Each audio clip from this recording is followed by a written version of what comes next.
अध्याय 53। तुम किसी दिन मुझे धन्यवाद दोगे। मेडुसा का चेहरा शर्मिंदगी से थोड़ा लाल हो गया था, लेकिन सबसे ज्यादा भावना उसकी बर्फीली हत्या की मंशा थी। उसके गालों पर लाली इस तथ्य के कारण थी कि वह पहली बार किसी पुरुष के इतने शारीरिक रूप से करीब थी, लेकिन इस युवक ने उसे इस हद तक अपमानित करने की हिम्मत की। लानत है। एक ठंडी खर्राटे के साथ मेडुसा का पतला जेड जैसा हाथ जल्दी से गूफी की गर्दन तक पहुंच गया। उसकी कोमल उंगलियां उसकी त्वचा को छूने वाली थी, अगले ही पल उसकी गर्दन तोड़ने के लिए तैयार थी। हालांकि गूफी के लिए उसकी गति बहुत धीमी थी। उसके सफल होने से ठीक पहले गूफी ने तेजी से उसकी बर्फ सफेद कलाई पकड़ ली, उसे अपने हाथ से घेर लिया। उसके गर्म स्पर्श से उसका शरीर थोड़ा कांप उठा। मेडुसा अपमानित और क्रोधित महसूस करते हुए विरोध में बोली, तुम्हें लगता है कि मैं तुम्हारा कुछ एहसानमंद हूँ? तुम्हारी मदद के बिना मैं ठीक हो जाती। मैंने तुम्हें जो कोर फायर लोड सीड खिलाया था, उसके बिना तुम इतनी जल्दी कैसे ठीक हो सकते थे? गूफी ने शांति से जवाब दिया। हालांकि मेडुसा का चेहरा ठंडा हो गया, उसकी आंखें शत्रुता से भर गईं। तुम्हारी मदद के बिना भी मैं अपने कबीले में ऐसे संसाधन प्राप्त कर सकती थी। स्नैक पीपल कबीले की विरासत ऐसी है जिसकी तुलना जियामा का साम्राज्य भी नहीं कर सकता। गूहे जैसे लोग हमारे लिए कोई खतरा नहीं है। उसके शब्दों के बावजूद गूफी बस मुस्कुराई। उस समय तुम बेहद कमजोर थे। अगर गूहे और उसका समूह तुम्हें पा लेता तो तुम गंभीर खतरे में पड़ जाते। हालांकि मेडुसा ने गूफी की बात को स्वीकार नहीं किया, लेकिन वह उसकी ताकत और धैर्य से हैरान थी। फिर भी उसने हठपूर्वक उसके प्रति किसी भी तरह का आभार व्यक्त करने से इनकार कर दिया। हो सकता है कि तुम इसे अभी न समझो, लेकिन किसी दिन तुम मुझे धन्यवाद दोगे, गूफी ने एक नर्म हंसी के साथ कहा, और इस विषय को आगे बढ़ाते हुए दोनों कुछ देर के लिए चुप हो गए। गूफी की नज़र मेडुसा की गर्दन के नीचे बर्फीले सफ़ेद परिदृश्य पर चली गई, जो उसके शरीर के बेहतरीन कर्व्स की ओर खींचा चला गया। ये पहली बार था जब उसने किसी महिला का नग्न रूप देखा था, और मेडुसा की आश्चर्यजनक रूप से सुंदर और उग्र आकृति ने उसकी सांसों को तेज कर दिया। मानव, जब मैं ठीक हो जाऊंगा तो मैं तुम्हें टुकड़े टुकड़े कर दूंगा। तुम्हारी हिम्मत कैसे हुई मुझे ऐसे घूरने की? मेडुसा ने फुसफुसाते हुए कहा, अपने नंगे शरीर पर गूफी की तीव्र नज़र को महसूस करते हुए। उसकी आंखें गुस्से से जल रही थीं।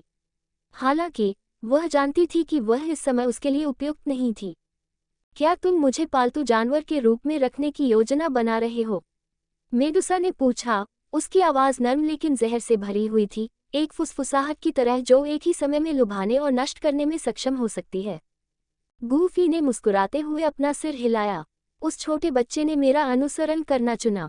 इतना गुस्सा मत करो। अगर तुम मेरे साथ रहोगी तो तुम जल्दी ठीक हो जाओगी और ऐसी ऊंचाइयों को छुओगी जो तुमने पहले कभी नहीं हासिल की।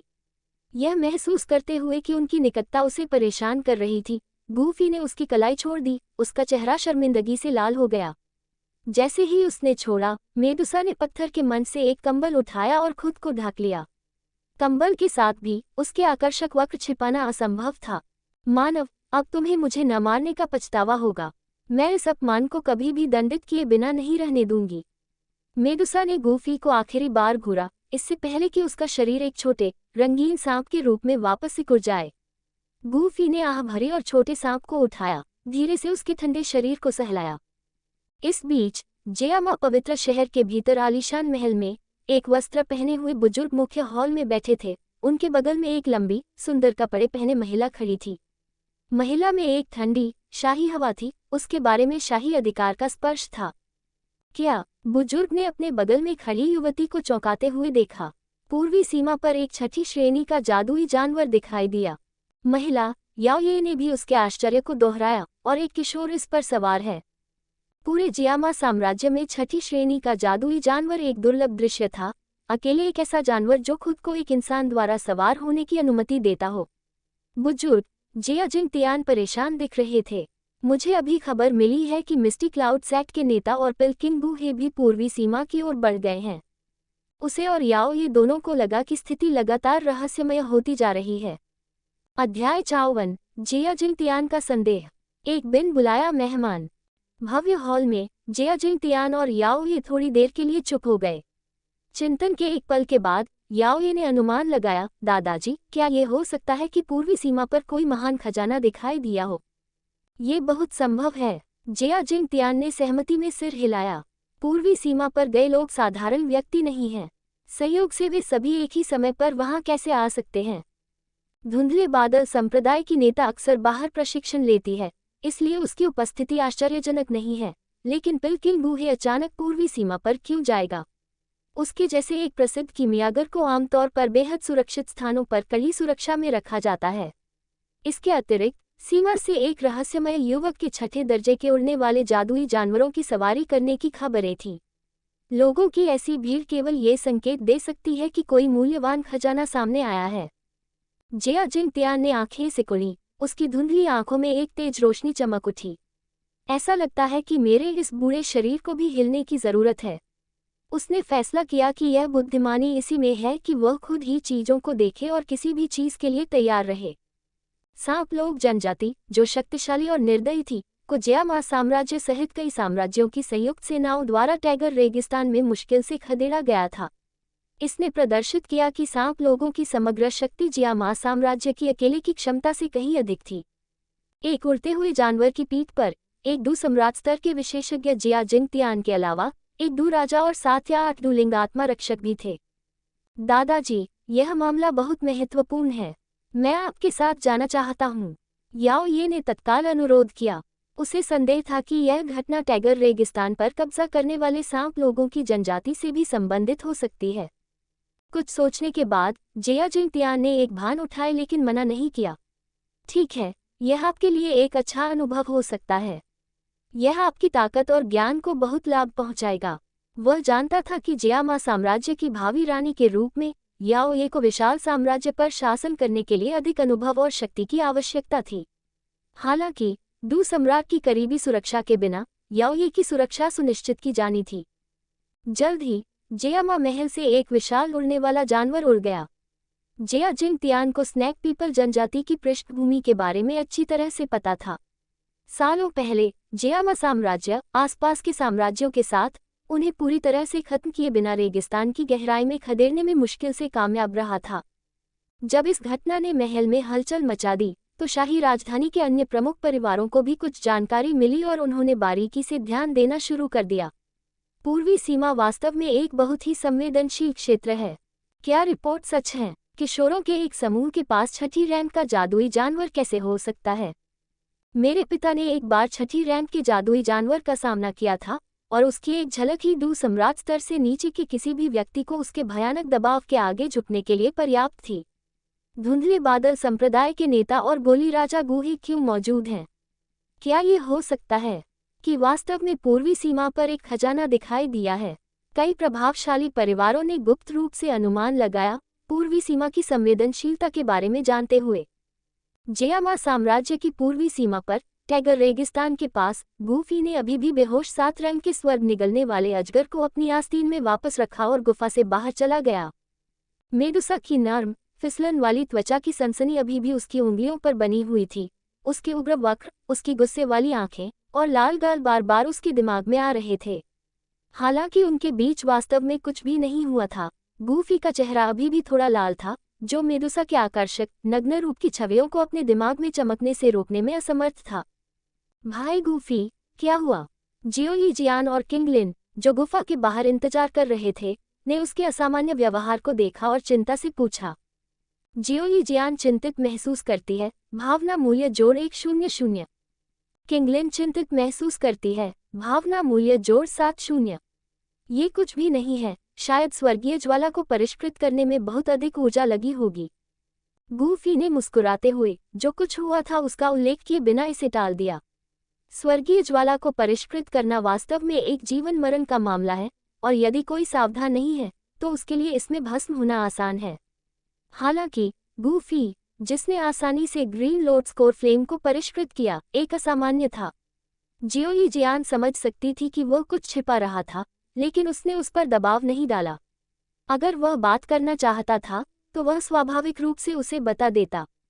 अच्छी तरह से आराम करना सुनिश्चित करें, जियोई जियान ने चिंतित होकर कहा। जियोई जियान चिंतित महसूस करती है, भावना मूल्य जोड़ 100। उसकी बेपरवाह चिंता ने गूफी के दिल को गर्म कर दिया। उसने धीरे से उसके सिर को थपथपाया और उसे आश्वस्त किया, जिससे उसके चेहरे पर एक हल्की मुस्कान आ गई। जियो ही जियान और किंग लिन फिर आग जलाने और खाना बनाने चले गए। उनका शांतिपूर्ण और आनंदमय जीवन लगभग सुखद लग रहा था। किंग लिन, जिसने कभी ऐसा जीवन जीने की कल्पना नहीं की थी, चुपचाप गूफी की पीठ को उसके साथ रहने के फैसले के लिए कृतज्ञता से देखता रहा। किंग लिन संतुष्ट महसूस करता है। भावना मूल्य जोड़ 7-0। सिस्टम की अधिसूचना सुनकर गूफी अपने विचारों में रुक गया और फिर अपने अगले गंतव्य के बारे में सोचना शुरू कर दिया। ग्रीन लोड स्कोर फ्लेम प्राप्त करने के बाद गूफी ने जियामा साम्राज्य छोड़ने पर विचार किया था। हालांकि साम्राज्य में अभी भी कुछ लोग उच्च भाग्य वाले थे। गूफी के पास पहले से ही जियो ही जियान, किंग लिन और एमेथिस्ट विंग लान किंग थे, जिन्हें मुश्किल से आधे व्यक्ति के रूप में गिना जा सकता था। वह उच्च भाग्य वाले लोगों की तलाश करने के लिए विशेष रूप से उत्सुक नहीं था। जब वे यात्रा कर रहे थे तो उनकी गति धीमी थी। शेर राजा रुकने से पहले कुछ घंटों तक उड़ता था। जियो ही जियान और किंग लिन ने बातचीत की। उनकी आंखें खुशी से चमक रही थीं, जबकि गूफी चुपचाप उन्हें देख रहा था। उसके चेहरे पर अनजाने में मुस्कान आ गई। अपने शरीर के भीतर दुखी हुई का मार्गदर्शन करने पर ध्यान केंद्रित करें। हवा में भारी ऊर्जा को महसूस करें। उद्धरण चिन्ह। गूफी ने धैर्यपूर्वक अनुभवहीन किंग लिन को उसकी साधना में मार्गदर्शन किया। अपनी भयानक संरचना ZZZ ग्रीन स्नेक फ्लावर पुतलियों के साथ किंग लिन सीधे अपने द्वारा नियंत्रित सांप जैसे जीवों से ऊर्जा को अवशोषित कर सकती थी, जिससे उसे प्रगति करने में मदद मिली। एक दिन बाद वे एकांत जगह पर आराम करने के लिए रुके। किंग लिन ध्यान करते हुए अपनी आंखें बंद करके बैठी थी। गूफी उसकी साधना को देख रहा था। अचानक भौहें सिकोड़ लीं। उसने दूर से एक दो सम्राट स्तर की उपस्थिति को आभासित किया था। अध्याय 55। किंग लिन को लेने का इरादा। भाई गूफी, क्या हुआ? गूफी के हाव भाव को देखते हुए लिटिल फेरी डॉक्टर ने आश्चर्य से पूछा। उसने अनुमान लगाया कि गूफी ने किसी के आने का आभास किया होगा। कोई हमारी तरफ आ रहा है। गूफी के शांत स्वर ने लिटिल फेरी डॉक्टर को सहज कर दिया। ये कौन हो सकता है? उसने दूर के आकाश की ओर देखते हुए जोर से पूछा। इस समय किंग लिन ने अपनी आंखें खोली। उसकी अभिव्यक्ति थोड़ी असामान्य थी। उसने स्पष्ट रूप से महसूस किया था कि दूर से आ रही उपस्थिति उसके वंश से जुड़ी हुई लग रही थी। उनके सामने आकाश में धीरे धीरे एक हरे रंग की आकृति दिखाई दी। हालांकि उसका चेहरा हरे घूंघट के नीचे छिपा हुआ था, लेकिन उसकी आकृति से ही पता चलता था कि वह आकर्षक थी। आकृति के साधना स्तर को भांपते हुए गूफी ने अनुमान लगाया कि यह महिला संभवतः स्काई सरपेंट हवेली से लूमेन थी। उसने अनुमान लगाया कि वह किंग लिन की ZZZ green snake flower pupils के लिए आई थी। वास्तव में ये ZZZ green snake flower pupils है। ऐसा लगता है कि बाया की इंद्रियां सही थी, लू मैन ने बड़बड़ाते हुए कहा। उसकी आंखें किंग लिन पर टिकी हुई थीं। उसकी पुतलियों में 3 छोटे काले बिंदु दिखाई दे रहे थे। संतुष्ट होकर उसने सिर हिलाया और मुस्कुराए। जैसे ही वह पास आए, उसने युवक और उसके साथियों का आकलन किया। उनके पास मौजूद दुर्जय 6ठे दर्जे के उड़ने वाले जानवर को देखा। मुझे जियामा साम्राज्य में किसी को 6ठे दर्जे के उड़ने वाले जादुई जानवर के साथ देखने की उम्मीद नहीं थी। लू मैन को आश्चर्य हुआ। भावना मूल्य जोड़ 1-5। सहज रूप से जियो ही जियान ने अपने पीछे किंग लिन को छिपाया और संदिग्ध महिला को सावधानी से देखा। वह तुरंत समझ गई कि यह महिला किंग लिन के ZZZ green snake flower pupils के लिए आई थी। किंग लिन, सावधान। ये सुनकर लू मान ने किंग लिन को देखा, जो जियो ही जियान के पीछे छिपी हुई थी, और अर्थपूर्ण ढंग से हंसी। हे, इस छोटी लड़की का नाम किंग लिन है। कितना प्यारा नाम है। आसमान में लू मान करीब आ गई। वह जानती थी कि इन 3 युवाओं के पास 6ठी रैंक के उड़ने वाले जादुई जानवर के पास कुछ महत्वपूर्ण पृष्ठभूमि होनी चाहिए।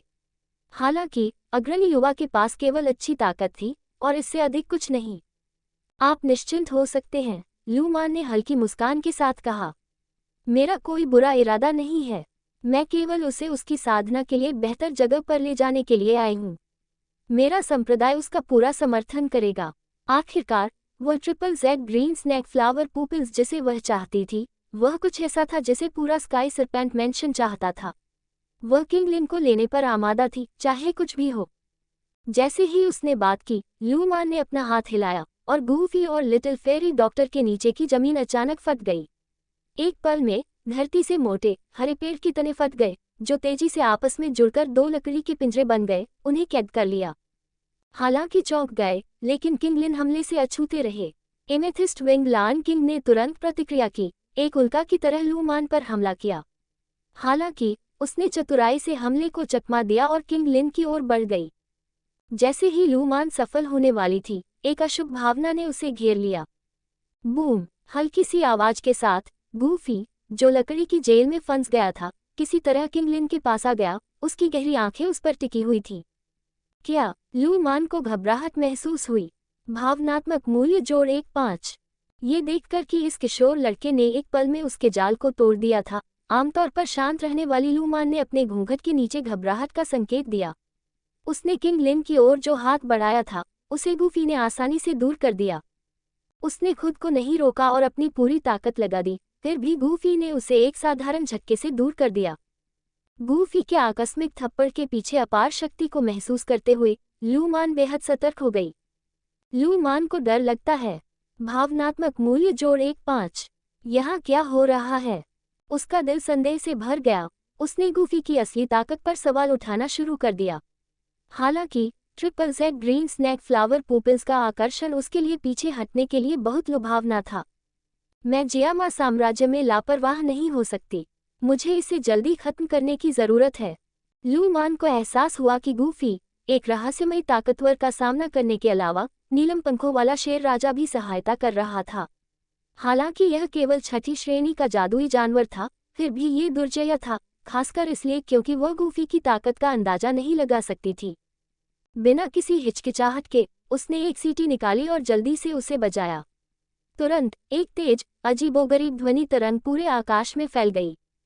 बूम! सीटी बजने के कुछ ही समय बाद दूर के जंगल से एक गड़गड़ाहट की आवाज गूंजी। फिर लगभग 10 मीटर लंबा एक विशाल जानवर, जो आराम से आराम कर रहा था, सीटी सुनकर अचानक अपनी आंखें खोली। यह आसमान में उड़ गया, तेजी से उनके स्थान की ओर बढ़ रहा था, जिससे जमीन पर एक विशाल छाया बन गई। प्राणी का शरीर लंबा, सर्प जैसा था, जो एक सांप जैसा जादुई जानवर जैसा था। नीलम पंख वाले शेर राजा की गति पहले से ही प्रभावशाली थी, लेकिन इस जानवर की गति और भी अधिक आश्चर्यजनक थी। इसकी विशाल पूंछ हिल रही थी, मानो वह टेलीपोर्ट हो रही हो, और कुछ ही झपकियों में वह उनके पास पहुंच गई और शेर राजा का सामना कर रही थी। गूफी किंग लिन के सामने खड़ा था, उसकी आंखें सिकुड़ रही थीं क्योंकि वह अचानक प्रकट हुए जानवर का अध्ययन कर रहा था। इस जानवर को एक विशाल सांप कहना अधिक उचित था।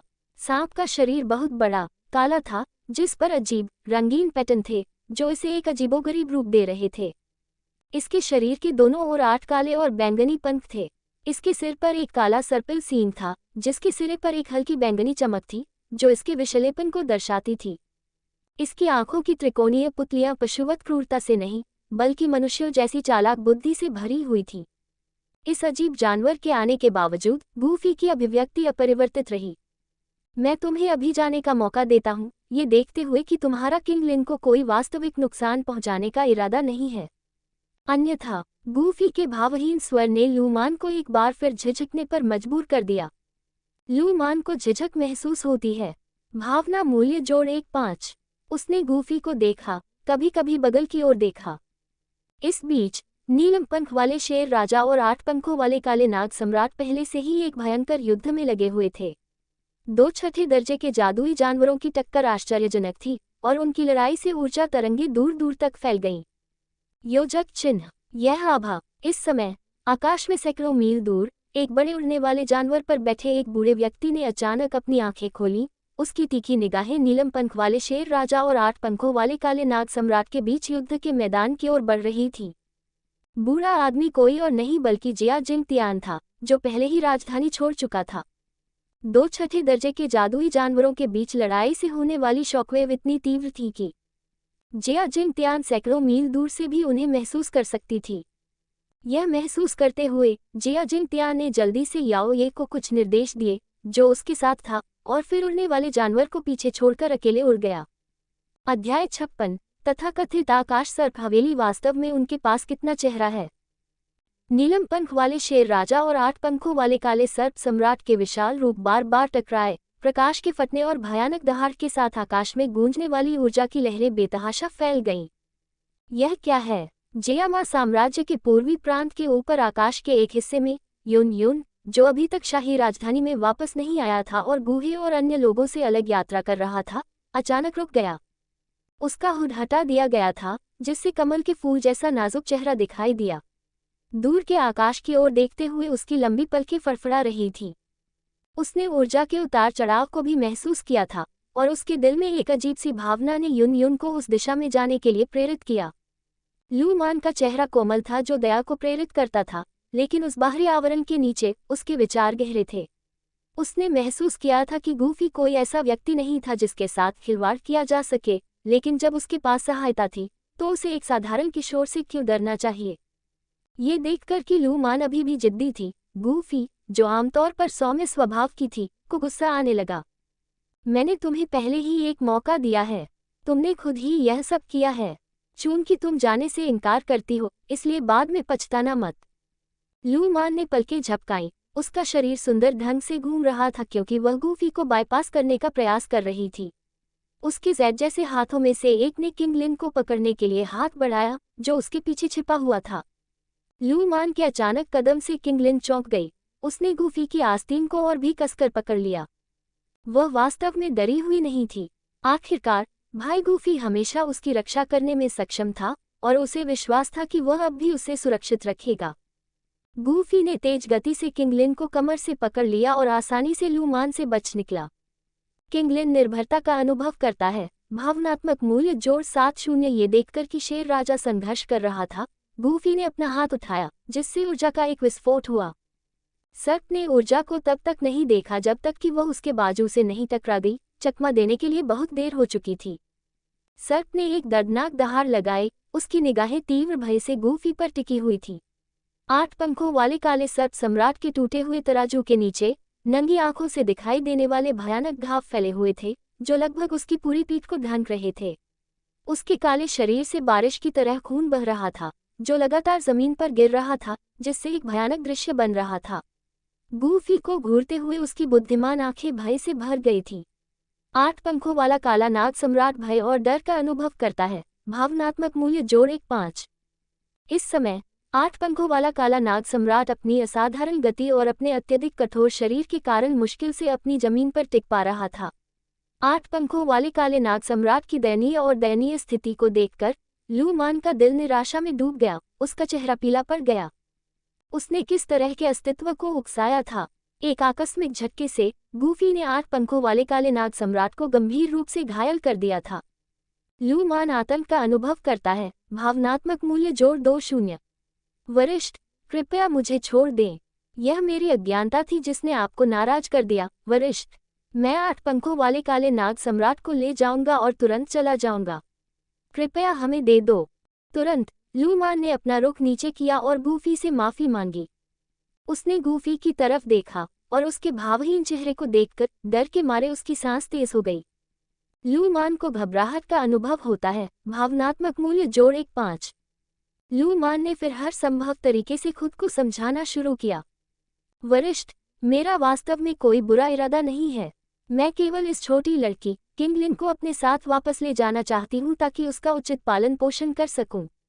अपने ZZZ स्नैक फ्लावर पुतलियों के साथ वह मेरे स्काई सरपेंट मैंशन में प्रशिक्षण के लिए अविश्वसनीय रूप से उपयुक्त है। हम उसे सर्वोत्तम संसाधन प्रदान करेंगे। लू मान ने गूफी को ध्यान से देखते हुए कहा। उसका कभी मीठा और कोमल चेहरा अब डर के अलावा कुछ नहीं था। लू मान ने डर का अनुभव किया। भावनात्मक मूल्य जोड़ 1-5। पास में 8 पंखों वाला काला नाग सम्राट भी जल्दी उतरा। लू मान के पीछे दयनीय स्थिति में खड़ा था। अब नाग के कभी सख्त तराजू ज्यादातर टूट चुके थे। जमीन से कोई भी उन भयानक सफेद हड्डियों को हल्के से देख सकता था। नाग की विशाल त्रिकोणीय आंखें पूरी तरह से आतंक से भरी हुई थीं। 8 पंखों वाला काला नाग सम्राट सदमे और क्रोध का अनुभव करता है। भावनात्मक मूल्य जोड़ 1-5। अपनी चोटों के बावजूद उसने लू मान के शब्दों से सहमति में बार बार सिर हिलाया, साथ ही गूफी से दया की भीख मांगी।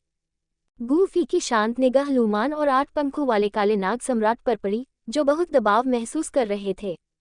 मुझे इस बात का एहसास है, अन्यथा तुम दोनों में से कोई भी यहाँ खड़ा नहीं होता। गूफी की आवाज शांत थी। लू मान को राहत महसूस हुई। भावनात्मक मूल्य जोड़ 1-5। ये सुनकर लू मान ने राहत की सांस ली। फिर उसने कहा, वरिष्ठ, कृपया आकाश सर्प हवेली के विचार में हमें छोड़ दें। इस समय लू मान और 8 पंखों वाला काला सर्प सम्राट दोनों अब गूफी को एक किशोर के रूप में नहीं देखते थे। उन्होंने केवल यह मान लिया कि गूफी एक वरिष्ठ विशेषज्ञ था जिसने अपनी युवा उपस्थिति को बनाए रखा था। इस तरह उन्होंने आगे कोई कदम उठाने की हिम्मत नहीं की। उम्मीद है कि गूफी उन्हें आकाश सर्प हवेली के सम्मान से जाने देगा।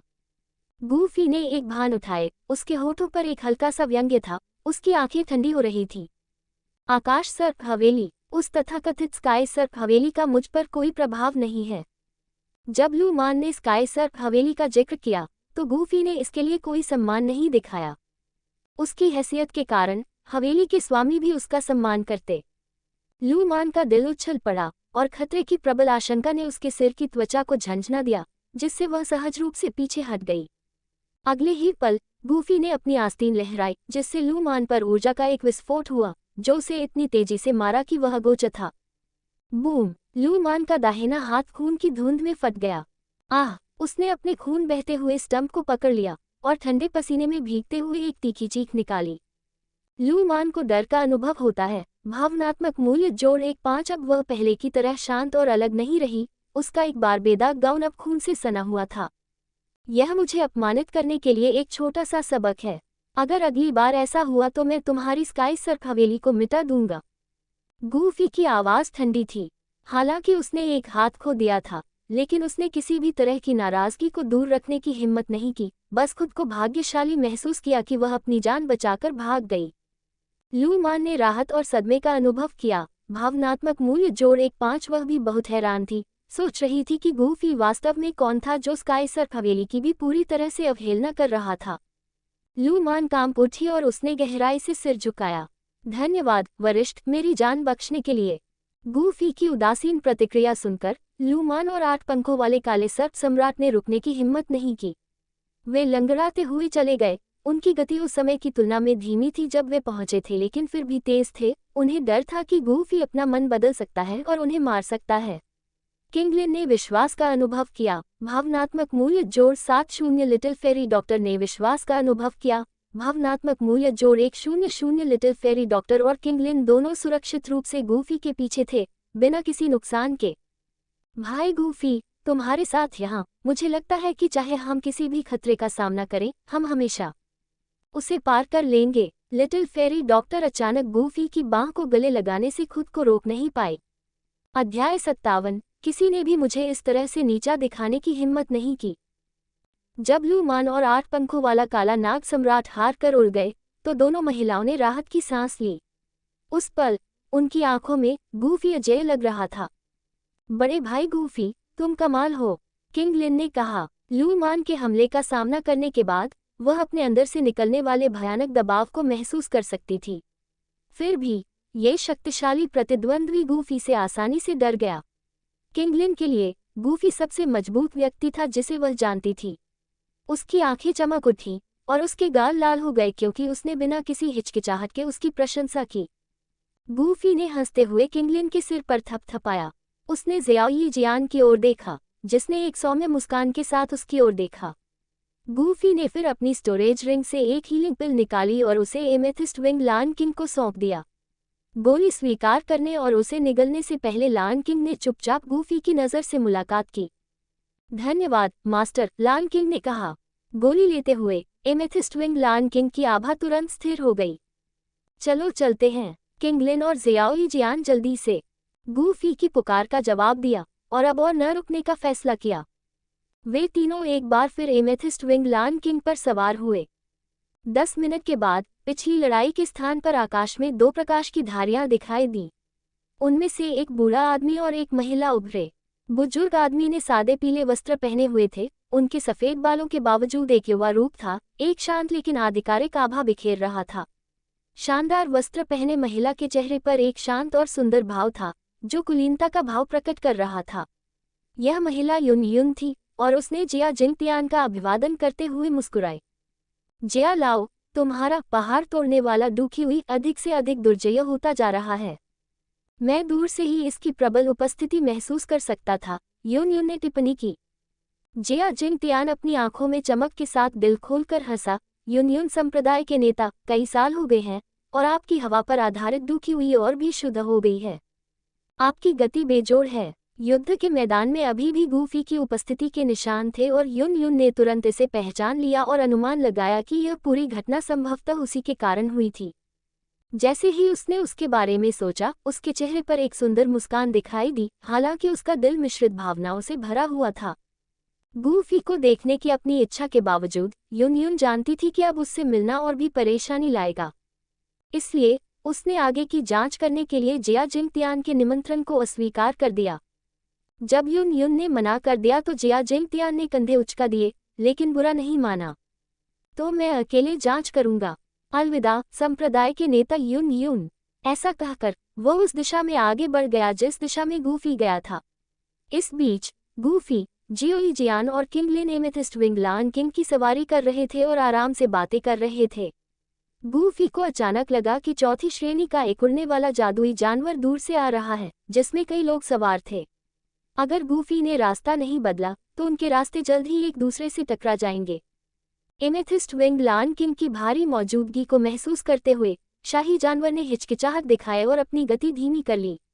क्या हो रहा है? याओ ये, क्राउन प्रिंसेस, जानवर के कंपन को देखकर चौकन्नी हो गई। जल्द ही एमेथिस्ट विंगलान किंग की विशाल आकृति उसके सामने आ गई। यहाँ तक कि याओ ये, जिसने अपने जीवन में बहुत कुछ देखा था, क्षण भर के लिए स्तब्ध रह गई। उसके पहरेदारों की तो बात ही छोड़िए। याओ ये ने अपना शाही गाउन सीधा किया और खड़ी हो गई। उसकी सुंदर मुद्रा एमेथिस्ट विंगलान किंग को देखते हुए स्पष्ट थी। खुफिया जानकारी सही थी, ये वास्तव में छठी श्रेणी का उड़ने वाला जादुई जानवर है। हालांकि उसने इसका अनुमान लगाया था, फिर भी याओ ये हैरान थी। हालांकि उसका आश्चर्य क्षणभंगुर था, क्योंकि वह साम्राज्य के प्रति गहरी वफादार थी। जियामा साम्राज्य की सीमाओं के भीतर भटकने वाला एक छठी श्रेणी का जादुई जानवर चिंताजनक था। अपने साम्राज्य की रक्षा करने के लिए दृढ़ संकल्पित याओये ने अपने उड़ने वाले जानवर को नीलम पंख वाले शेर राजा को रोकने का आदेश दिया। जैसे ही शेर राजा रुका, याओये की तीखी आंखों ने आखिरकार गूफी और उसके साथियों को उसकी पीठ पर देखा। तुम्हारा यहाँ क्या काम है?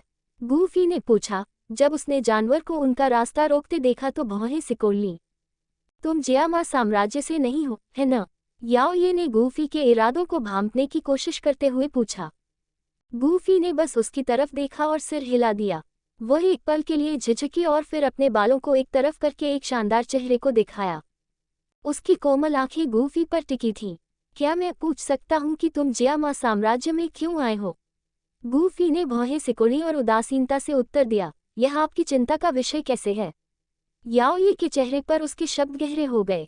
उसका पिछला सौम्य व्यवहार गूफी की सुरक्षा को कम करने का दिखावा था।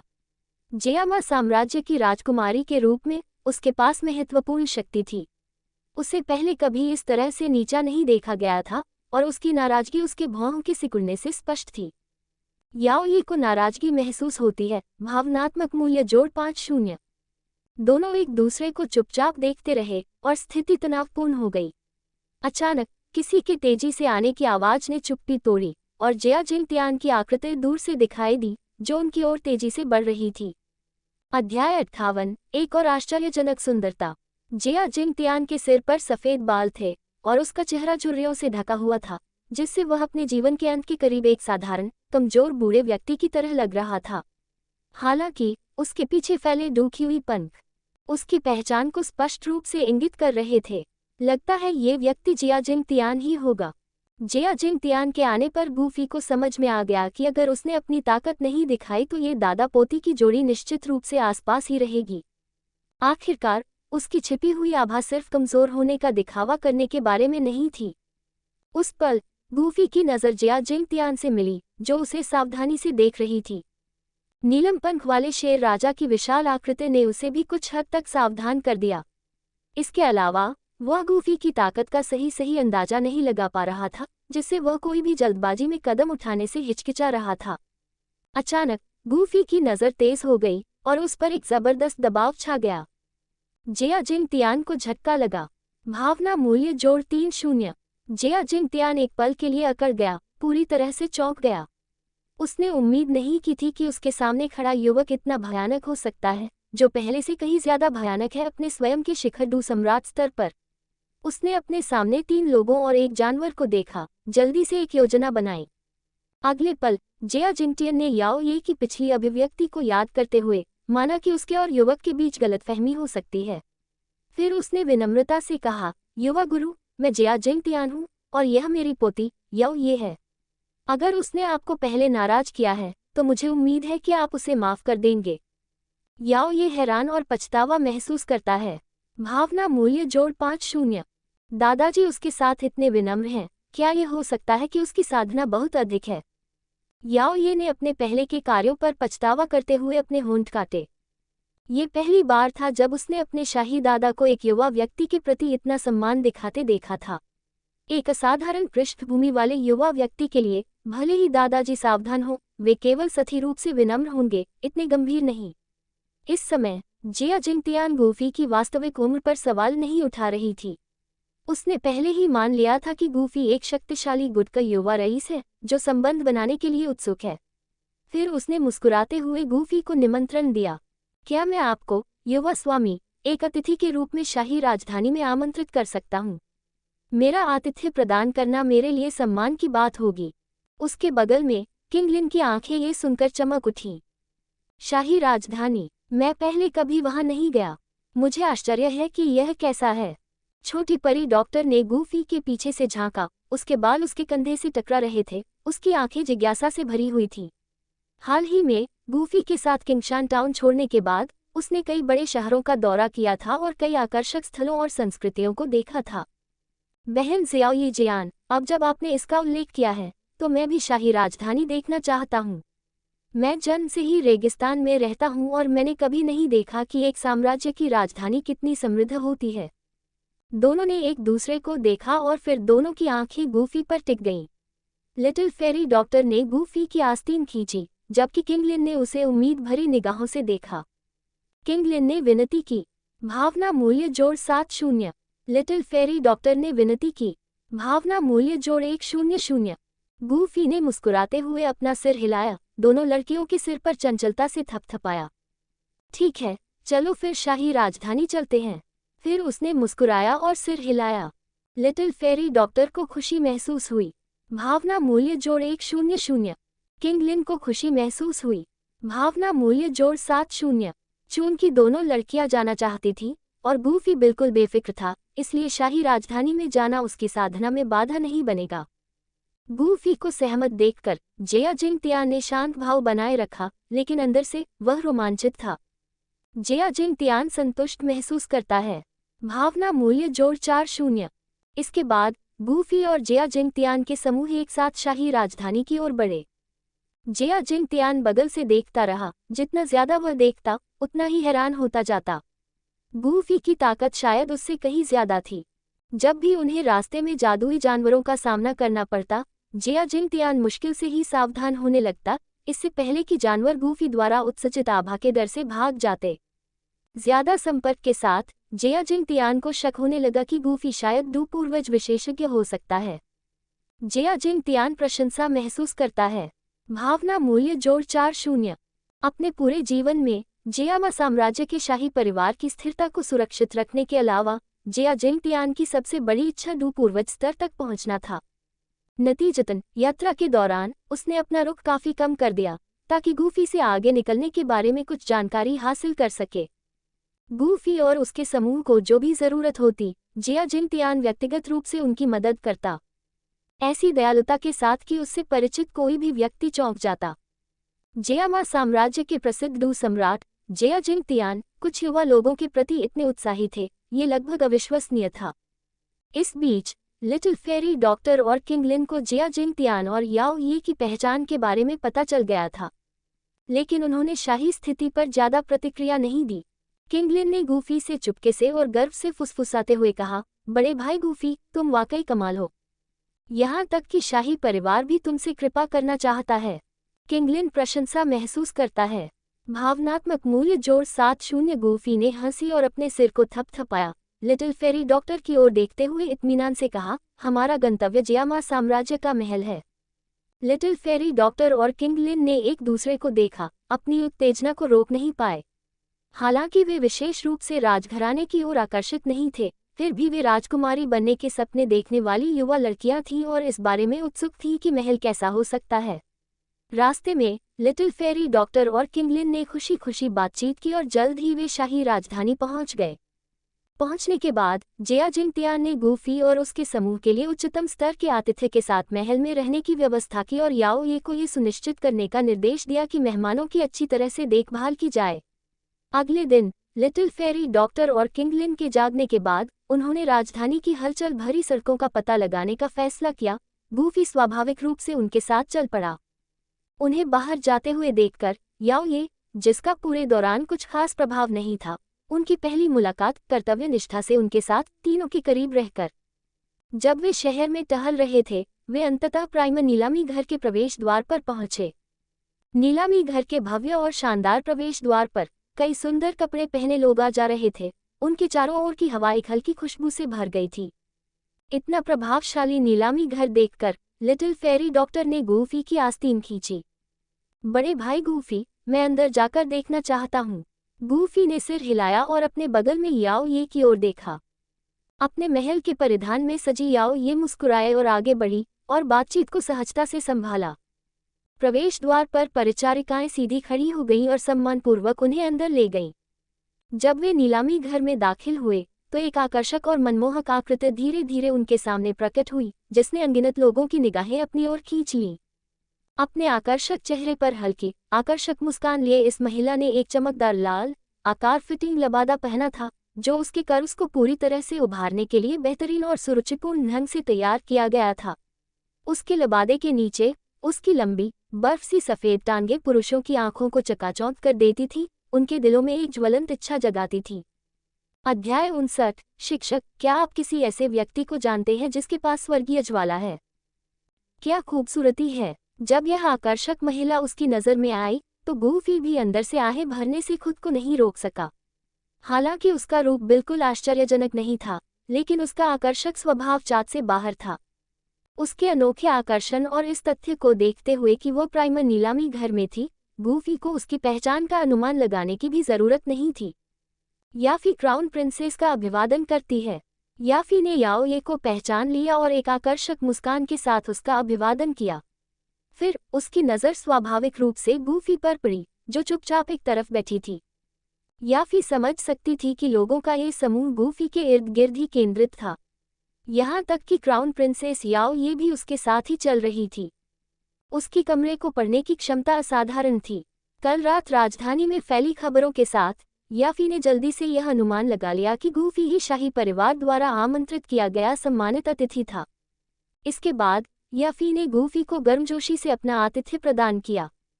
युवा गुरु, अगर आपको कुछ भी पसंद आए तो बस इस बहन को बताएं। वह शालीनता से गूफी के करीब चली गई। उसकी आवाज में एक नर्म झुंझुनी सनसनी थी। इस महिला में एक अनूठा आकर्षण था। उसकी लंबी आकर्षक निगाहों के नीचे गूफी की धड़कन पल भर के लिए रुक गई। हर मुस्कान और नज़र के साथ याफी ने शुद्ध स्त्री आकर्षण को उजागर किया, जिससे गूफी भी आश्चर्यचकित हो गया कि वह कितनी आकर्षक थी, एक मोहक बिल्ली की तरह। वह वास्तव में एक दुर्लभ सुंदरता थी और कुछ ही पुरुष उसका विरोध कर सकते थे।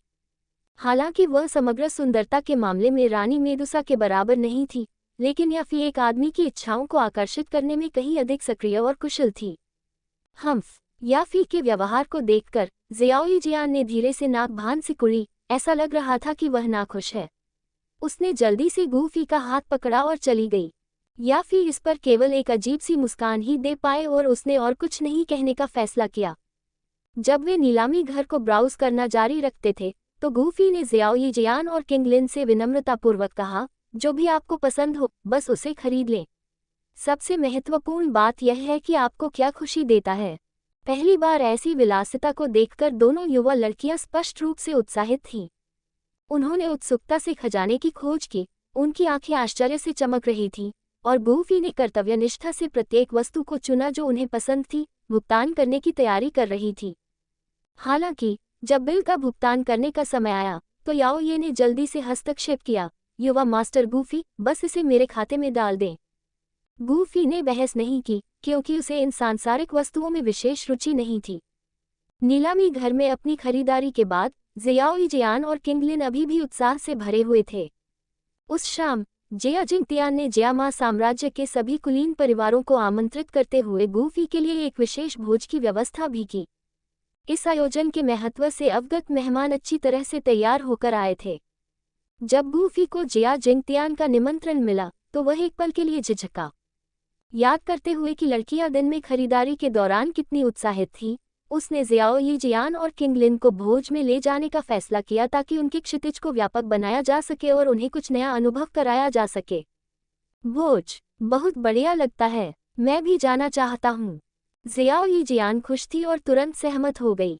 फिर उसने और किंग लिन ने शाम के लिए अपने कपड़े तैयार करना शुरू कर दिया, जो याओई के सुरुचिपूर्ण और परिष्कृत महल के परिधान से प्रेरित थे।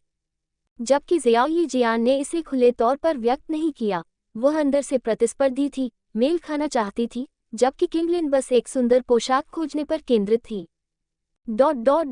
उस रात भोज निर्धारित समय पर शुरू हुआ।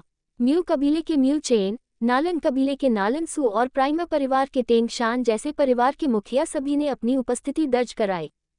तीनों बूढ़े लोगों ने जानबूझकर मुस्कुराहट का आदान प्रदान किया और हल्के से अपने गिलास टकराए, प्रत्येक दूसरे के इरादों से अवगत थे। जैसे ही गूफी ने भोज कक्ष में कदम रखा, हर नज़र उसकी ओर मुड़ गई।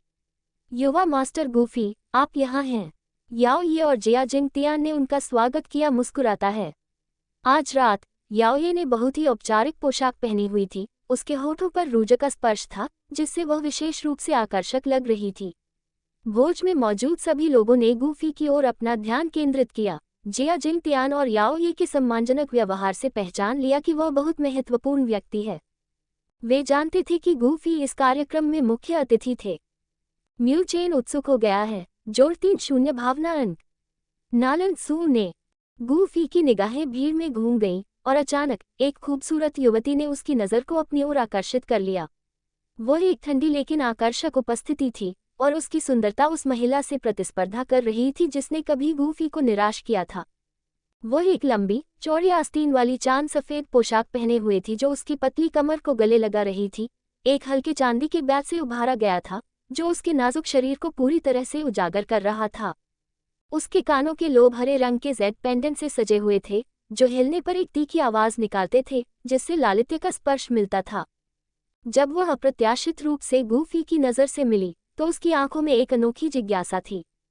नालन यानरान जिज्ञासु हो गई है, जोड़ 8-0 भावना अंक। सिस्टम के संकेतों से गूफी ने जल्दी से उपस्थित लोगों की पहचान की। नालन यानरान ने हाल ही में युन युन द्वारा दी गई एक गोली का सेवन करने के बाद द ग्रैंड मास्टर के पद को प्राप्त किया था। वह मिस्टी क्लाउड संप्रदाय से केवल एक किमियागर को खोजने के उद्देश्य से जल्दी से नीचे आई थी जो उसके दादा नालन जी को विषमुक्त कर सके। सालों पहले नालन जी को 5वीं रैंक के जादुई जानवर सियरिंग आयरन पॉइजन वीड ने काट लिया था और उसके जहर से वह जहर खा गई थी। जहर साधारण नहीं था, यह इतना शक्तिशाली था कि 6ठी रैंक के जादुई जानवर भी इससे घातक रूप से जहर खा गए थे। अगर ये तथ्य न होता कि ये जीव अत्यंत दुर्लभ थे तो पूरे महाद्वीप में कई लोग इससे बहुत डरते। हालांकि नालन जी ने जहर के फैलाव को धीमा करने में कामयाबी हासिल की थी, लेकिन इसे पूरी तरह से ठीक करने का कोई तरीका नहीं था। नालन परिवार केवल ये देख सकता था कि नालन जी दिन ब दिन कमजोर होता जा रहा था, उसका जीवन खतरे में था। यहाँ तक कि अल्केमिस्ट गिल्ड के अध्यक्ष मास्टर फामा भी असहाय थे। पिलकिंग गू हे के अनुसार केवल एक स्वर्गीय ज्वाला ही नालन जी के जहर को बेअसर कर सकती थी। गूफी के बारे में नालन यानरान की जिज्ञासा जल्दी ही उसके दादा के लिए चिंता में बदल गई। एक उदास मनोदशा में उसने भोज हॉल के बाहर एक जगह ढूंढी जहां वह बैठकर अकेले पी सकती थी, अन्य कुलीन महिलाओं से बचकर जो गूफी के करीब आने की कोशिश कर रही थी। शिक्षक, आप यहाँ क्यों हैं? थोड़ी देर में नालन यानरान ने देखा कि उसकी शिक्षिका युन युन भोज हॉल के बाहर शराब पीते हुए आ रही थी। युन युन ने गूफी को शाही परिवार के निमंत्रण के बारे में सुना था और उसे पता चला कि वह भोज में शामिल होगा। कुछ आंतरिक संघर्ष के बाद वह उसके पास आने और उसे देखने की इच्छा का विरोध नहीं कर सकी। आज रात युन युन की पोशाक उसकी सामान्य शैली से अलग थी। उसने कुछ हद तक खुला शाम का गाउन पहना था जो कुलीन महिलाओं द्वारा पहने जाने वाले परिधानों के अनुरूप था, जो उसकी शान का एक अलग पक्ष प्रदर्शित कर रहा था। हल्के सुरुचिपूर्ण सफ़ेद कपड़े ने युन युन की अलौकिक सुंदरता को उजागर किया और उसके पहनावे की सूक्ष्म कोमलता ने उसके सामान्य शांत व्यवहार को संतुलित किया, जिससे वह और भी अधिक आकर्षक बन गई। शिक्षक, मुझे क्या करना चाहिए? मेरे दादाजी अपने बिस्तर पर पड़े हैं, मृत्यु की कगार पर हैं, और यहाँ तक कि मास्टर फार्मा भी शक्तिहीन है। उद्धरण चिन्ह। शराब के कारण अपनी भावनाओं को बेकाबू करने वाली नालन यानरान ने अपने शिक्षक को अपने दादा की स्थिति के बारे में आंसू बहाते हुए बताया।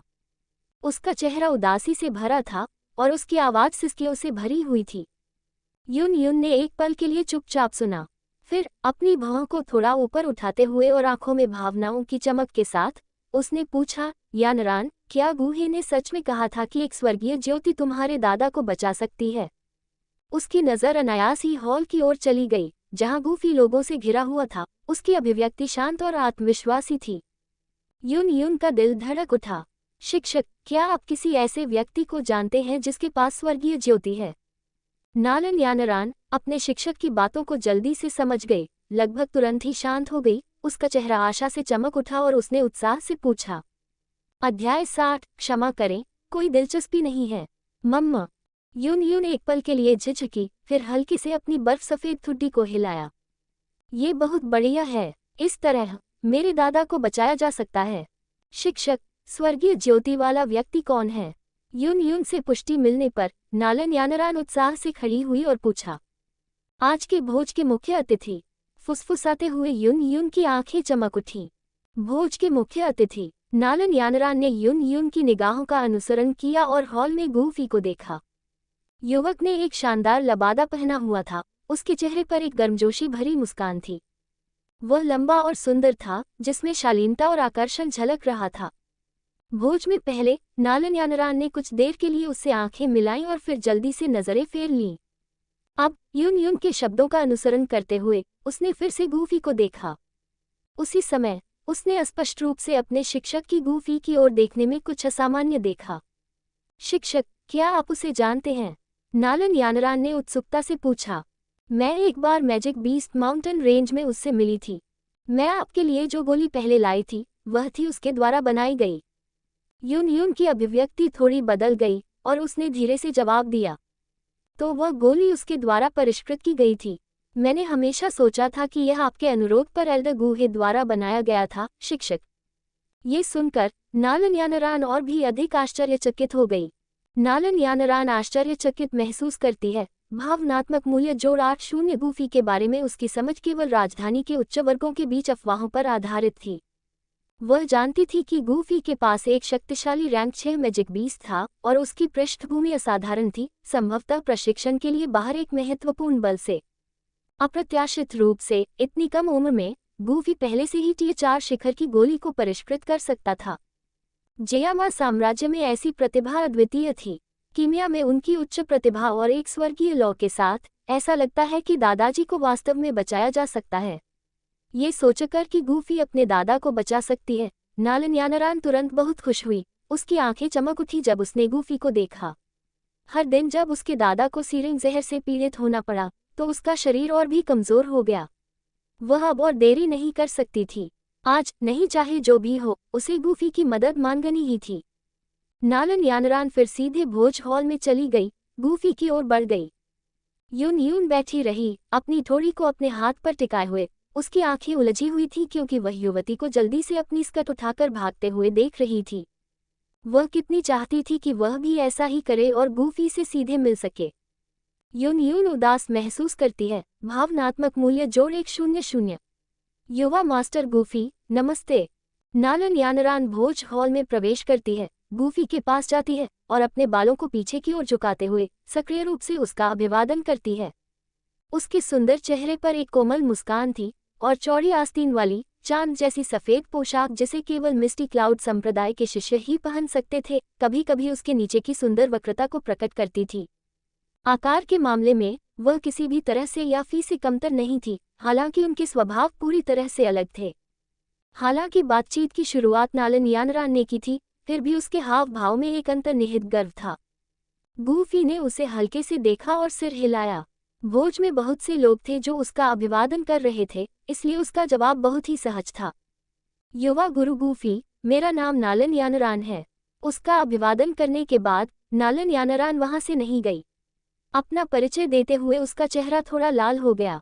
क्या तुम्हें कुछ चाहिए? ये सुनकर गूफी ने अपना सिर घुमाया और सहजता से पूछा, उसका स्वर उदासीन था। गूफी की प्रतिक्रिया ने नालन यानरान को थोड़ा सिरदर्द दिया। नालन यानरान को घबराहट महसूस हुई। भावनात्मक मूल्य जोड़ 8-0। धुंधले बादल संप्रदाय के युवा संप्रदाय के नेता और नालन परिवार की एक प्रतिभाशाली होने की प्रतिष्ठा के साथ वह हमेशा अपने हर काम में सफल रही थी। अगर उसे मदद की जरूरत होती तो उसे बस पहला कदम उठाना होता और दूसरे लोग उत्सुकता से उसकी मदद करने के लिए तैयार हो जाते।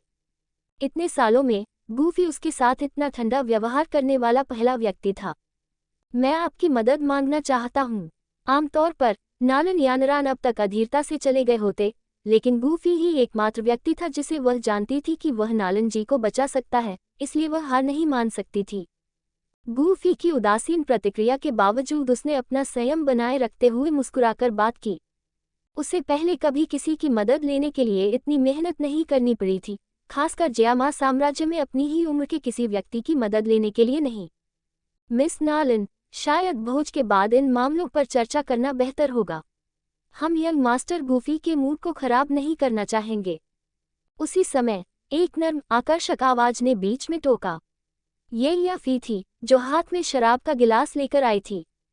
उसकी मोहक आंखें गूफी पर पड़ी और वह आकर्षक ढंग से मुस्कुराए। उसकी खूबसूरत आंखें चमक उठीं और उसने अपना गिलास उसके गिलास से टकराया और फिर शालीनता से शराब पी। उसने अपना सिर पीछे झुकाया जिससे उसकी आकर्षक गर्दन दिखाई दी।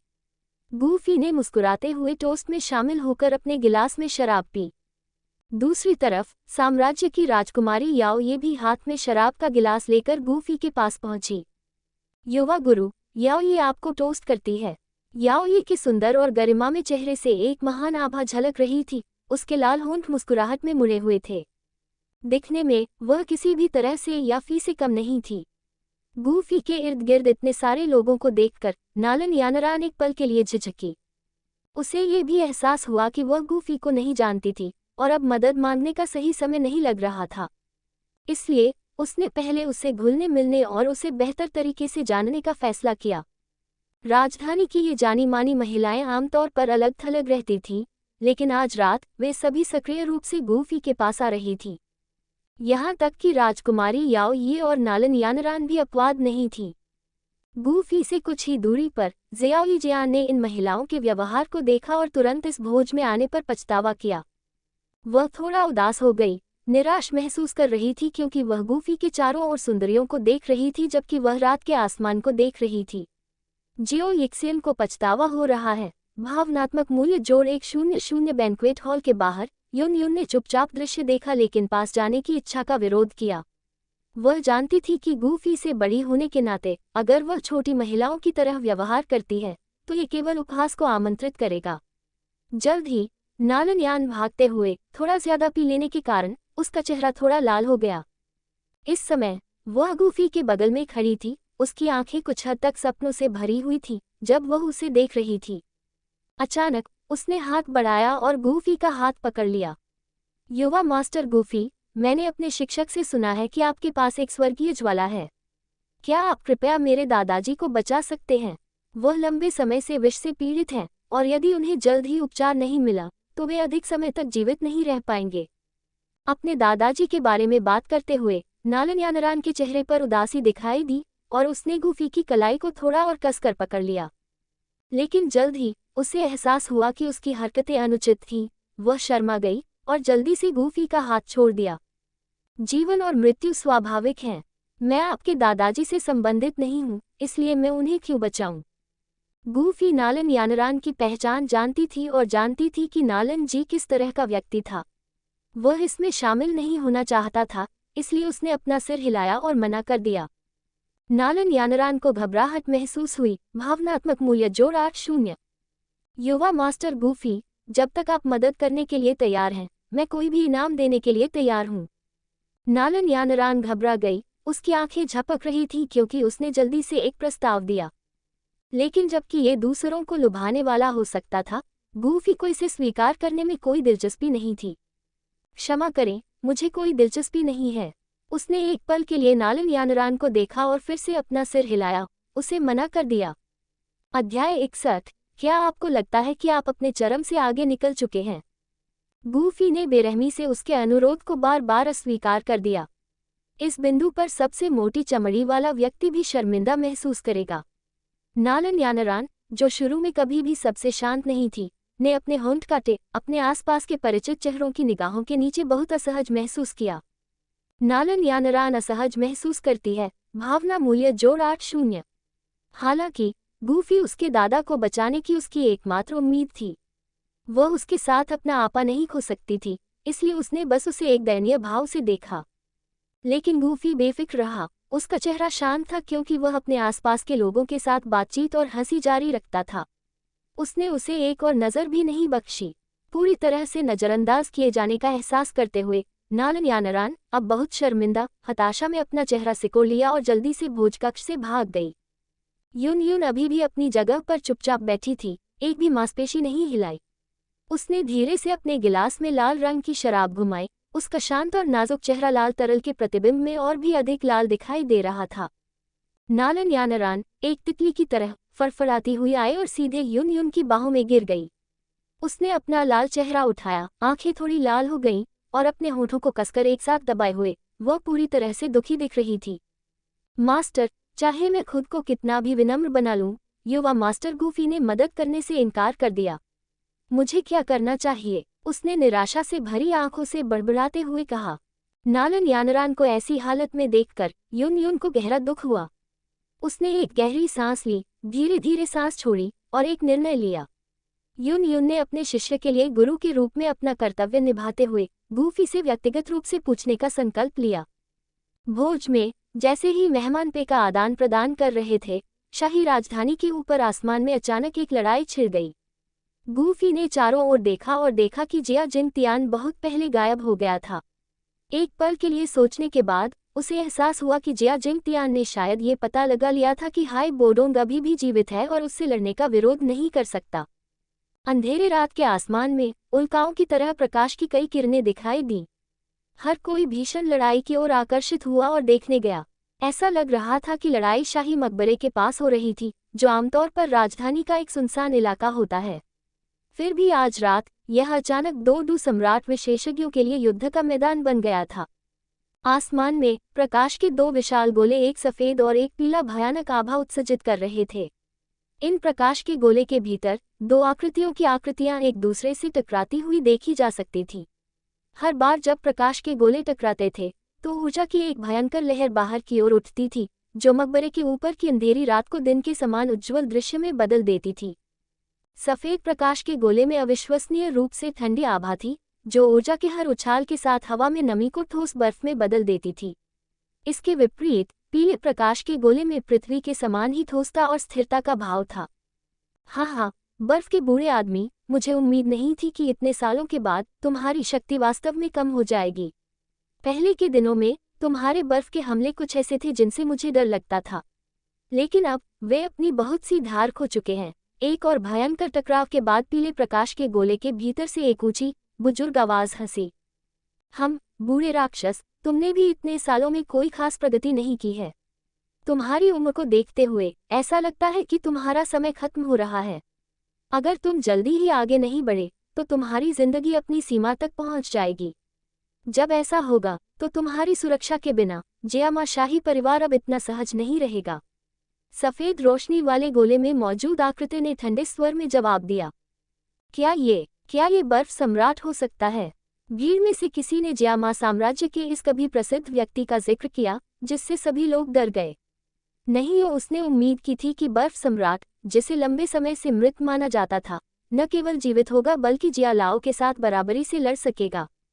जबकि दोनों लड़ाके अपनी लड़ाई का आनंद ले रहे थे, गूफी को उन्हें देखने में कोई दिलचस्पी नहीं थी।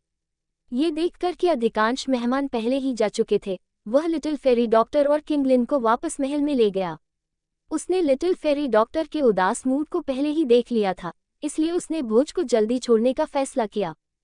इस दौरान लिटिल फेरी डॉक्टर और किंगलिन विलासिता का जीवन जी रहे थे, ऐसा कुछ जो उन्होंने पहले कभी अनुभव नहीं किया था। वे दोनों बहुत खुश थे। उन्हें उनके कमरों में वापस भेजने और शुभरात्रि कहने के बाद गूफी अकेले उस कमरे में लौट आया जिसे जिया जिंग तियान ने उसके लिए तैयार किया था। जैसे ही वह अंदर गया, उसने अपने दरवाजे के बाहर एक सुंदर आकृति देखी।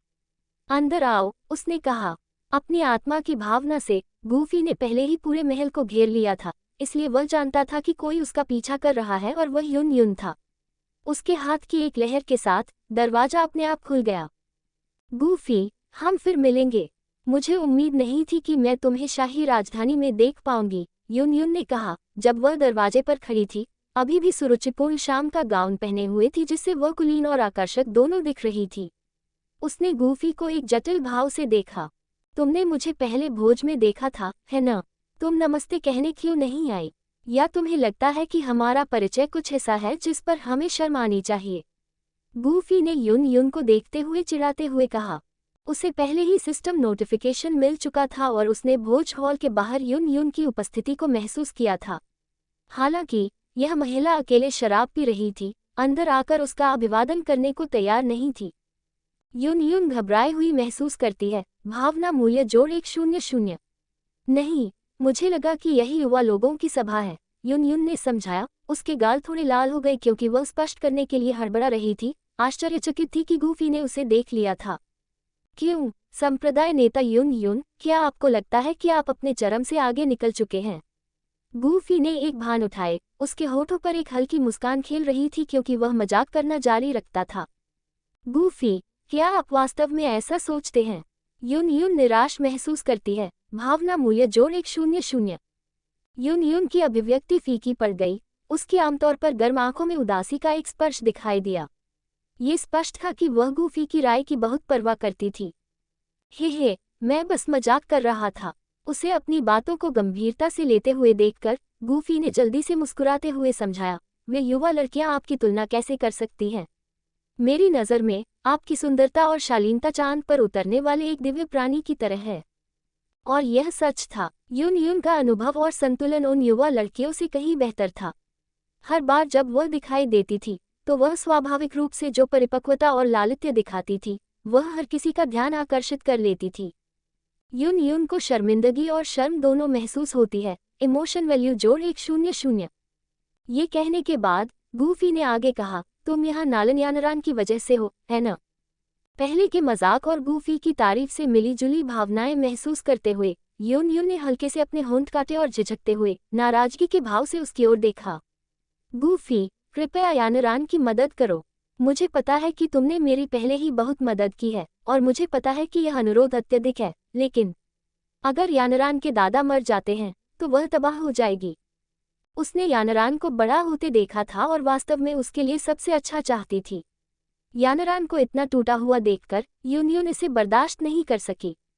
चूंकि तुमने पूछा है, इसलिए मैं इस बार मदद करूंगी। गूफी ने मदद करने के लिए सहमति में सिर हिलाने से पहले एक पल के लिए यून यून को घूरते हुए कहा। अध्याय 62। क्या होगा अगर मैं वास्तव में खुद को पेश करने का इरादा रखती हूँ? धन्यवाद गूफी, मैं वास्तव में नहीं जानता कि आपको कैसे धन्यवाद दूं। यून यून बहुत भावुक महसूस करती है। भावना मूल्य जोड़ 100। जब यून यून ने देखा कि गूफी सहमत है तो उसके दिल में एक गर्मजोशी भरी भावना उमड़ पड़ी और उसका ठंडा सुंदर चेहरा पिघल गया। वह जानती थी कि वह पहले से ही गूफी का बहुत आभारी है। क्या तुम खुद को धन्यवाद के रूप में पेश करने की योजना बना रही हो? यून यून की वर्तमान भावनाओं को देखकर गूफी उसे मुस्कुराहट के साथ चिढ़ाने से खुद को रोक नहीं पाई। हालांकि गूफी ने इसे सहजता से कहा, यून यून का दिल धड़क उठा। यून यून घबराई हुई और शर्मीली महसूस करती है। भावना मूल्य जोड़ 150। उसके नाजुक चेहरे पर जल्दी ही एक लाली फैल गई और उसने अपने निचले होंठ को काट लिया, जिससे कुछ हद तक घबराहट का भाव दिखाई दिया। हालांकि गूफी की चंचल आंखों को देखते हुए यून यून को तुरंत एहसास हुआ कि वह मजाक कर रहा था। क्या होगा अगर मैं वास्तव में खुद को पेश करने का इरादा रखता हूँ? यून यून को उम्मीद है। भावना मूल्य जोड़ 100। यून यून ने पहली बार गूफी के मजाक का बहादुरी से जवाब दिया, साथ ही उसके जवाब के लिए उसके दिल में उम्मीद की एक किरण भी महसूस की। अगर कोई बाहरी व्यक्ति इस दृश्य को देखता तो वह चौंक जाता। यून यून कौन थी? उसकी ठंडी खूबसूरत आंखों ने कभी कोई भावना नहीं दिखाई थी। मिस्टी क्लाउड संप्रदाय के आमतौर पर गंभीर और अलग थलग रहने वाले संप्रदाय के गुरु अब एक युवा व्यक्ति से ऐसे अस्पष्ट शब्द कह रहे थे। यून यून की कुछ हद तक गंभीर अभिव्यक्ति को देखकर गूफी ने अपनी आंखें सिकोड़ लीं। ठीक है, मजाक करना बंद करो। मैं कल सुबह सबसे पहले नालन परिवार से मिलूंगा। उसने मुस्कुराते हुए बातचीत को सरलता से समाप्त किया। यून यून को निराशा हुई। भावना मूल्य जोड़ 100। TLN छी काय। उम्मीद की गई प्रतिक्रिया न मिलने पर यून यून की शरीर अकड़ गया और उसने अपनी नजरें पीछे खींच ली और मुस्कुराने लगी। ठीक है, मैं यानरान को तैयार रहने के लिए कहूंगी। देर रात यून यून चुपचाप नालन यानरान के कमरे में घुसी और उसे बताया कि गूफी ने नालन जी का इलाज करने के लिए सहमति दे दी है। वाकई, धन्यवाद मास्टर। खबर सुनते ही नालन यानरान की आंखें तुरंत कृतज्ञता से लाल हो गईं। ... अगली सुबह नालन यानरान ने नालन सू से आग्रह किया और पिता और बेटी की जोड़ी परिवार के पहरेदारों के साथ महल के बाहर सुबह सुबह इंतजार करने लगी। ये सब तुम्हारे मास्टर की इस बार मदद के लिए विनती करने की वजह से है, अन्यथा तुम्हारे दादा ज्यादा दिन तक नहीं टिक पाते। महल के बाहर एक अधेड़ उम्र का आदमी नालन यानरान से उत्साहित होकर बोला। हाँ, मुझे लगता है कि यंग मास्टर गूफी जरूर मेरे दादा को ठीक कर पाएंगे। नालन यानरान ने सिर हिलाया। पिता और बेटी महल के गेट के बाहर गंभीरता से खड़े थे। जल्द ही लिटिल फेरी डॉक्टर और किंगलिंग गूफी के पीछे पीछे महल के गेट से बाहर निकल गए। गूफी ने पहले ही महल के बाहर इंतजार कर रहे नालन परिवार के सदस्यों की उपस्थिति को महसूस कर लिया था और उनकी ओर चल पड़ा। युवा मास्टर गूफी, मेरे पिता और मैं आपको नालन निवास तक ले जाने के लिए यहाँ हैं। जब नालन यानरान ने गूफी को आते देखा तो उसकी खूबसूरत आंखें चमक उठीं और वह उसका अभिवादन करने के लिए आगे बढ़ी। नालन यानरान उत्साहित महसूस कर रही थी। भावना मूल्य जोड़ 80। फिर गूफी ने लिटिल फेरी डॉक्टर और किंगलिन को अपने साथ नालन निवास की गाड़ी में बिठाया। मुख्य द्वार में प्रवेश करने पर वे एक छोटे से रास्ते के अंत में एक शानदार हॉल में पहुंचे। थोड़े से खुले दरवाजों से झांकने पर वे व्यस्त नौकरों को अंदर भागते हुए देख सकते थे। युवा मास्टर गूफी, मेरे दादाजी मुख्य हॉल के साइड रूम में हैं। कृपया इस तरफ आएं। नालन यानरान गूफी से एक हाथ की दूरी पर आगे चली गई और धीमी आवाज में बोली। जैसे ही वे धीरे धीरे बगल के कमरे के पास पहुंचे, नर्म और गर्म रोशनी बाहर फैल गई। गूफी ने धीरे से दरवाजा खोला। कमरा विशाल था। बीच में एक बड़ा बिस्तर था जहां एक मुरझाया हुआ चेहरा वाला एक बुजुर्ग आदमी लेटा था। बिस्तर के चारों ओर कई नौकरानियां उसकी देखभाल में व्यस्त थीं। दरवाजा खुलने की आवाज सुनकर उन्होंने बेहोश बूढ़े आदमी की देखभाल करने के लिए वापस लौटने से पहले नजर घुमाई। जैसे ही वह बिस्तर के करीब गया, गूफी की नजर वहां लेटे हुए बूढ़े आदमी पर पड़ी। उसके चेहरे पर हल्का भूरा काला रंग और उसके शांति से सो रहे चेहरे पर मौत की हल्की आभा देखी। ये काफी गंभीर है। बूढ़े आदमी के चेहरे पर नजर डालते हुए, जो कब्र से एक कदम दूर लग रहा था, गूफी ने बड़बड़ाया। हाँ, जहर इतना गंभीर है कि एक दू सम्राट भी इसे हल्के से छूने की हिम्मत नहीं करेगा। इतने सालों में बूढ़ा मालिक पहले ही अपनी सीमा तक पहुंच चुका है। नालन सू, जो पीछे पीछे चल रहा था, ने आह भरी और अपना सिर हिलाया और फिर सावधानी से पूछा, युवा मास्टर गूफी, क्या आपको लगता है कि इलाज की कोई उम्मीद है? पास में नालन यानरान ने थोड़ा सिर हिलाया। उसकी चमकीली आंखें उसके बगल में खड़े लंबे उदासीन युवक पर टिकी थी। नालन सू को उम्मीद है। भावना मूल्य जोड़ 30। नालन यानरान को उम्मीद है। भावना मूल्य जोड़ 80। गूफी की धारणा में जहर नालन जी की हड्डियों के साथ लगभग घुल गया था, जो चिकनी सफेद हड्डियों को अशुभ काले रंग में बदल रहा था। उसने भौहें सिकोड़ी और स्पष्ट रूप से कहा, यदि कोई साधारण व्यक्ति जहर को दूर करने के लिए स्वर्गीय ज्वाला का उपयोग करने की कोशिश करता है, तो इस बात की बहुत अधिक संभावना है कि वह जलकर राख हो जाएगा। आखिरकार स्वर्गीय ज्वाला से छू जाने पर एक दू सम्राट भी गंभीर रूप से घायल हो जाएगा। नालन यानरान को झटका और निराशा महसूस हुई। भावना मूल्य जोड़ 80। यह गूफी के शब्दों को सुनकर नालन यानरान चिंतित हो गया। उसे समझ में नहीं आ रहा था कि क्या कहे। गूफी ने शांति से उसकी ओर देखा। चिंता मत करो, मैंने कहा था कि यह आम लोगों के लिए है। मेरे पास उसे बिना किसी खतरे के पूरी तरह से ठीक करने का एक तरीका है। कमरे में थोड़ी देर के लिए तनावपूर्ण सन्नाटा छा गया। नालन यानरान को उम्मीद महसूस हुई। भावना मूल्य जोड़ 80। नालन सू को झिझक महसूस हुई। भावना मूल्य जोड़ 30। क्या आप गंभीर हैं, यंग मास्टर? उस मामले में मैं अपने पिता की जान बचाने के लिए यंग मास्टर गूफी को अग्रिम धन्यवाद देता हूँ। नालन यानरान ने बिना किसी हिचकिचाहट के गूफी के शब्दों पर विश्वास किया, ये जानते हुए कि उसे यून यून द्वारा लाया गया था। नालन सू, हालांकि गूफी की क्षमताओं से अपरिचित थी, लेकिन उसके आत्मविश्वास भरे स्वर से आश्वस्त हुई। एक तरफ खड़े हो जाओ, गूफी ने शांति से कहा और फिर अपना हाथ थोड़ा मोड़ा, जिससे ऊर्जा की एक धारा नालन जी को बिस्तर से उठा ले गई। उसने लापरवाही से नालन जी की ओर देखा। वर्षों तक जहर के कारण उसका चेहरा और भी अधिक क्षीण हो गया था, फिर भी उसके चेहरे पर विद्रोह की एक झलक थी, जो उसके नाम के अनुरूप थी। उसके बाएं हाथ ने नालन जी के कंधे को हल्के से थपथपाया और जोर के साथ बूढ़े आदमी के कपड़े धूल में बदल गए, जिससे उसका कंकाल दिखाई देने लगा।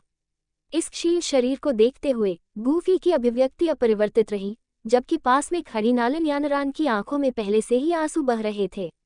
उसकी आमतौर पर चमकीली आंखों में ऐसा कोहरा देखना दुर्लभ था, जिससे आमतौर पर गरिमा में महिला दयनीय दिखाई दे रही थी।